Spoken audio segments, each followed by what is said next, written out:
સમાચારોમાં આગળ વધીએ તો આણંદ તારાપુર ચોકડી પાસે ગમખ્વાર અકસ્માત સર્જાયો, જેમાં 4 વ્યક્તિના મોત થયા. તો આ અકસ્માત ટ્રક અને કાર વચ્ચે થયો, જેમાં મૃત્યુ પામેલા તમામ વ્યક્તિઓ ગઢડાના રહેવાસી હતા. તો અકસ્માત કઈ રીતે થયો તેની કોઈ જાણકારી મળી શકી નથી.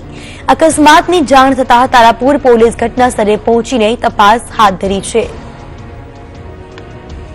તો આણંદના તારાપુર ખાતે ગમખ્વાર અકસ્માત થયો છે. મહત્વનું છે કે કાર અને ટ્રક વચ્ચે જોરદારની ટક્કર થઈ હતી, જેમાં 4 લોકોના મોત થયા હોવાના સમાચાર પ્રાપ્ત થઈ રહ્યા છે.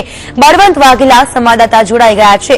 બળવંત, શું કહેશો? જે રીતે ગમખ્વાર અકસ્માતની ઘટના બની છે, હાલની શું પરિસ્થિતિ છે? જેમાં સુરતથી ગઢડા લગ્નમાં પરિવાર જતો હતો, એમાં 3 લોકો જે કાર અને ટ્રકની વચ્ચે ગમખ્વાર જે ટક્કર થઈ હતી, એમાં 3 લોકોના ઘટના સ્થળે મોત થઈ ગયા હતા અને બીજી એક વ્યક્તિનું તારાપુર હોસ્પિટલમાં મોત નીપજ્યું હતું.